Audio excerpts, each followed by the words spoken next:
ഈശോ മിശിഹായ്ക്ക് സ്തുതിയായിരിക്കട്ടെ. പ്രിയ സഹോദരങ്ങളെ, ഞാൻ ഇന്ന് നിങ്ങളുടെ മുമ്പിൽ വന്നിരിക്കുന്നത് ഒരു ചെറിയ ശുദ്ധീകരണ അനുഭവം, എൻ്റെ അനുഭവം പങ്കുവയ്ക്കാനാണ്. നവംബർ മാസത്തിൽ നമ്മൾ ശുദ്ധീകരണ സ്ഥലത്തെ ആത്മാക്കൾക്ക് വേണ്ടി നന്നായി പ്രാർത്ഥിക്കും. അത് കഴിഞ്ഞുള്ള മാസങ്ങളിലും പ്രാർത്ഥിക്കണം, മരണം വരെ പ്രാർത്ഥിക്കണം. ഞാൻ എൻ്റെ ഒരു അനുഭവം പങ്കുവയ്ക്കാൻ പോകുന്നത്, ഞാൻ നിങ്ങളോട് വളരെ മുമ്പ് ഒരു അമ്മച്ചിയെ കുറിച്ച് പരിചയപ്പെടുത്തിയിട്ടുണ്ടായിരുന്നു. ഒരു വിശുദ്ധയായ സ്ത്രീ, ഈശോയെയും മാതാവിനെയൊക്കെ നേരിട്ട് കാണുന്ന തരത്തിലുള്ള ദർശനങ്ങൾ. അത് നേരിട്ടാണോ അല്ലയോ എന്നൊന്നും എനിക്കറിഞ്ഞൂടാ. 82 വയസ്സായിട്ടുള്ള ആളാണ്. ആളെപ്പോഴും പറയും, ഞാൻ നേർക്കണ്ണിൽ ദേ മോളിരിക്കുന്ന പോലെയൊക്കെ കാണുന്നേ എന്ന് പറയും. 83 വയസ്സുണ്ട് കേട്ടോ. അമ്മച്ചി ഇപ്പം മരിച്ചു. മരണം വരെ എന്നെക്കുറിച്ചൊന്നും പറയരുത് എന്നാണ് പറഞ്ഞത്. ഞാൻ പറയും, ഇല്ല, പേര് പറയാതെ ഞാൻ പറയും എന്ന് പറഞ്ഞ് വാശിയോടുകൂടി ഞാൻ കുറച്ചൊക്കെ പറഞ്ഞിട്ടുണ്ട്. ഈ അമ്മച്ചി മരിച്ചു. ഞാൻ ഓർക്കുകയാണ്, വളരെ വിശുദ്ധയായ ഒരു അമ്മച്ചിയാണ്. ഈ അമ്മച്ചി മരിച്ചിട്ട് എന്നെ മോളെപ്പോലെ സ്നേഹമാണ്.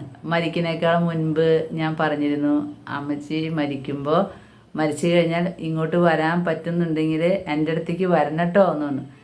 അപ്പോൾ ചേച്ചി ഞാൻ ചേച്ചി എന്നാണ് വിളിക്കാം.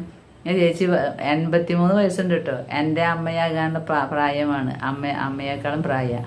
അപ്പം ഞാൻ പറഞ്ഞു, എന്തായാലും ഞാൻ പേരിപ്പോഴും പറയുന്നില്ല, ആൾക്ക് പേര് പറയുന്നത് ഇഷ്ടമില്ല. ഞാൻ പറഞ്ഞിരുന്നു, ചേച്ചി മരിക്കുമ്പോൾ എൻ്റെ അടുത്തേക്ക് വരണം. അപ്പോൾ പറഞ്ഞു, ഞാൻ ഓടി വരും എൻ്റെ മോളുടെ അടുത്തേക്ക്, കാരണം എനിക്ക് അത്രയ്ക്ക് ബന്ധമാണ് ഞാനുമായിട്ട് എന്ന്. അപ്പം ഞാൻ വിചാരിച്ചു അമ്മച്ചി വരുന്നു. പക്ഷേ മരിച്ചു 1-ാം വർഷത്തെ കുർബാന കഴിഞ്ഞു കേട്ടോ. എനിക്ക് പോകാൻ പറ്റിയില്ല, ഞാൻ വയ്യാണ്ടിരിക്കുകയായിരുന്നു. പക്ഷേ ആ ഒരു വർഷമായി ഈ ചേച്ചിയെ ഞാൻ ദർശനത്തിൽ കണ്ടില്ല. ഒരിക്കലും ഞാൻ കണ്ടിട്ടില്ല. ഞാൻ കുറേ പ്രാർത്ഥിക്കുന്നുണ്ട്, എവിടെ പോയി ഇദ്ദേഹത്തിൻ്റെ ആത്മാവിനെ ഞാൻ കാണുന്നേ ഇല്ല. ഞാൻ എന്ന് ഈശോയോട് പറയാം, എൻ്റെ ഈശോയെ ഈ അമ്മച്ചി എനിക്ക് കാണിച്ചു തരാത്തത് എന്ന്. ഇത് ഞാൻ ഈ വീഡിയോ എടുക്കുന്നത് നവംബർ 22-ാം തീയതിയാണ്. ഇന്നലെ പുലർച്ചെ ഞാൻ പ്രാർത്ഥിച്ചുകൊണ്ട് കിടക്കുമ്പോൾ ഈ അമ്മച്ചി എൻ്റെ അടുത്തേക്ക് വന്നു. ഞാൻ നിങ്ങൾ പറയുമ്പോൾ ഇത് പ്രത്യക്ഷീകരണമല്ല കേട്ടോ, ദർശനത്തിൽ കണ്ടു.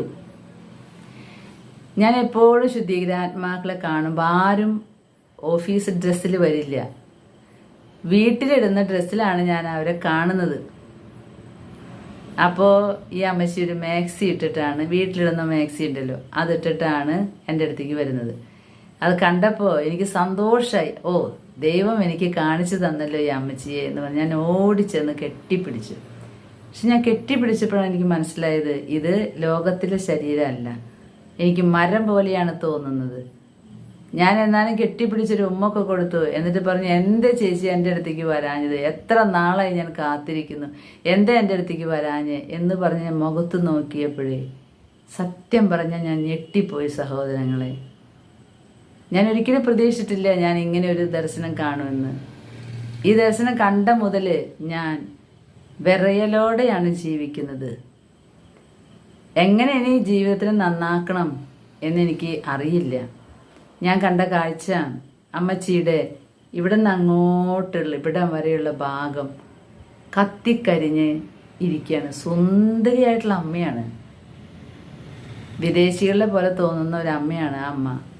പ്രാർത്ഥനയുള്ള അമ്മയാണ്, ദർശനങ്ങൾ കാണുന്ന അമ്മയാണ്. ഞാൻ ചോദിച്ചു, ഇതെന്താ ഈ കാണുന്നത്?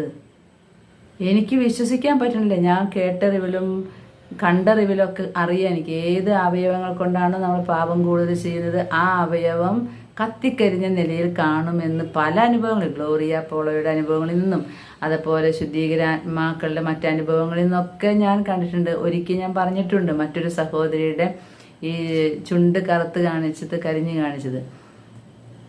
ഞാൻ ചോദിച്ചു, ചേച്ചി എന്താ ഈ കാണുന്നത്, എന്താ ഇങ്ങനെ ഞാൻ ചോദിച്ചു. എന്നോട് ഒന്നും മിണ്ടിയില്ല കേട്ടോ, ഒറ്റ അക്ഷരം മിണ്ടിയില്ല. ആ അമ്മച്ചി ഇങ്ങനെ കാണിച്ചു, ഇങ്ങനെ മാത്രം കാണിച്ചു. എന്നിട്ട് ആള് മറഞ്ഞുപോയി. ഈ ദർശനം കണ്ടത് പിന്നെ ഞാൻ വളരെ വേദനിച്ചും വിഷമിച്ചും പേടിച്ചിട്ടാണ് ഞാനിപ്പോൾ സംസാരിക്കുന്നത്. ആ അമ്മച്ചി ചുണ്ടുമ്മ ലിപ്സ്റ്റിക് ഇട്ടിട്ട് ആരെയും വശീകരിച്ചിട്ടില്ല.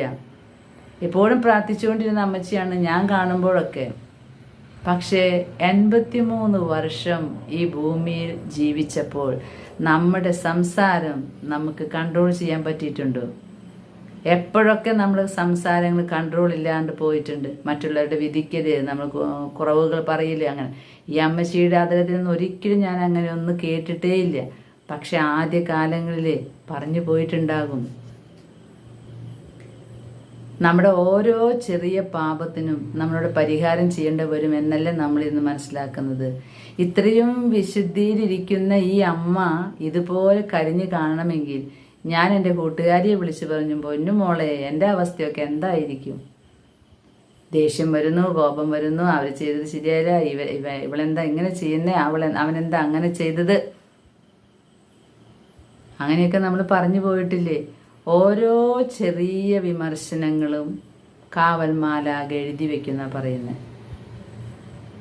ഞാൻ ഓർക്കുകയാണ്, ഞാൻ ഈ ദർശനം നിങ്ങളോട് പങ്കുവെച്ചത് നമ്മൾ ജാഗരൂകരായിരിക്കണം.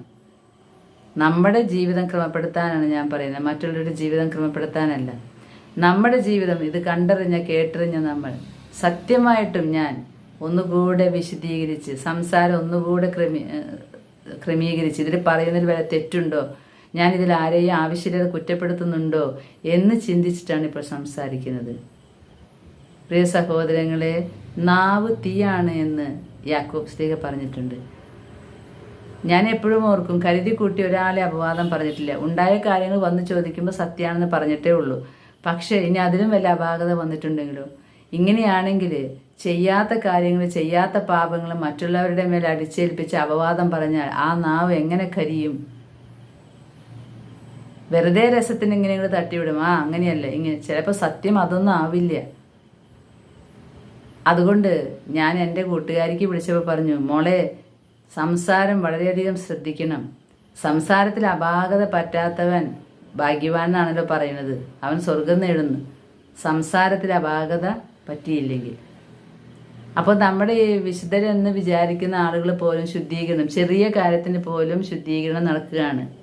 അതുകൊണ്ടാണ് പറയുന്നത്, യൂദാസിന്റെ പുസ്തകം 1-ാം അധ്യായം 23 അഗ്നിയിൽ അകപ്പെട്ടവരെ പിടിച്ചു കയറ്റുവിൻ. ശുദ്ധീകരണ സ്ഥലത്തിന്റെ അഗ്നിയിൽ അവരെ വെന്തുരുക്കി സ്വർണം മാറ്റി കൂട്ടുന്നത് പോലെ ശുദ്ധീകരിക്കുകയാണ്. ചെറിയ ചെറിയ പാപങ്ങളൊക്കെ കത്തിയരിപ്പിച്ച് ആ അഗ്നിയിൽ കിടക്കുന്നവരെ നമ്മൾ പിടിച്ചു കയറ്റണം. അവർക്ക് വേണ്ടി നമ്മൾ പ്രാർത്ഥിക്കണം കൂടുതലായിട്ട്. അപ്പോൾ നമ്മുടെ സമയം അതിനു വേണ്ടി കളയാം. നമ്മൾ ഈ എല്ലാ വക ടോക്കുകളും എല്ലാ വക കാര്യങ്ങളും കേട്ട് പ്രാർത്ഥിക്കാൻ സമയമില്ലാതെ വരുമ്പോൾ നമ്മൾക്ക് രക്ഷപ്പെടുത്തേണ്ട ആത്മാക്കളാണ് നഷ്ടപ്പെട്ടു പോകുന്നത്. അതുകൊണ്ട് പ്രിയ സഹോദരങ്ങളെ, ഞാൻ എൻ്റെ ഈ ദർശനം നിങ്ങളോട് പങ്കുവെച്ചു എന്നേ ഉള്ളൂ. ഇത് സത്യമായിട്ടും എനിക്ക് കാണുന്ന ദർശനങ്ങൾ തന്നെയാണ്. എനിക്ക് ഈ ദർശനം കണ്ടപ്പോൾ ഭയങ്കര സന്തോഷമായി. കാരണം ഞാൻ ഒരു വർഷമായി ഈ അമ്മച്ചി എന്താ വരാത്തേ എന്ന് വിചാരിച്ച് നിൽക്കുകയാണ്. എന്തുകൊണ്ടാണ് ഈ ദർശനങ്ങളൊക്കെ ഇങ്ങനെ ചിലപ്പോൾ ഗ്യാപ്പ് വരുന്നത്? ഞാൻ മനസ്സിലാക്കുന്നുണ്ട്, എൻ്റെ വിശുദ്ധി കുറവ് കൊണ്ടാണ് കർത്താവ് ദർശനങ്ങൾ മാറ്റുക. നമ്മൾ മനുഷ്യരല്ലേ, നമുക്ക് ദേഷ്യവും കോപമൊക്കെ വരും. അതാണ് മെയിൻ പാപം. നമ്മൾ വിചാരിക്കുന്ന പോലെ മറ്റുള്ളവർ കാര്യങ്ങൾ ചെയ്തില്ലെങ്കിൽ നമുക്ക് ദേഷ്യം വന്നു. അപ്പോൾ നമുക്ക് നമ്മളെ തന്നെ ഒന്നുകൂടെ വിശുദ്ധിയിൽ നിലനിർത്താം. നമ്മുടെ സംസാരം, നമ്മുടെ നോട്ടങ്ങൾ, നമ്മുടെ ചിന്തകൾ, നമ്മുടെ ഭാവനകൾ എല്ലാം വിശുദ്ധിയിലായിരിക്കാനായിട്ട് ശ്രമിക്കാം. അതിന് പരിശുദ്ധ അമ്മയെ വിളിക്കാം, ആത്മാവിനെ വിളിക്കാം. പരിശുദ്ധാത്മാവാകുന്ന ദൈവമേ, എനിക്ക് സകല വരങ്ങളും ദാനങ്ങളും ഫലങ്ങളും തരണമേ. വരങ്ങളും ദാനങ്ങളെക്കാൾ കൂടുതൽ ഫലങ്ങളാണ് വേണ്ടത്. ശുദ്ധീകരണ സ്ഥലത്ത് അധികം കിടക്കാതെ പോകാനുള്ള വരം നമുക്ക് ചോദിക്കാം. ദൈവം നമ്മെ ഓരോരുത്തരെയും അതിനായിട്ട് അനുഗ്രഹിക്കട്ടെ എന്ന് പ്രാർത്ഥിച്ചുകൊണ്ട് ആമേൻ.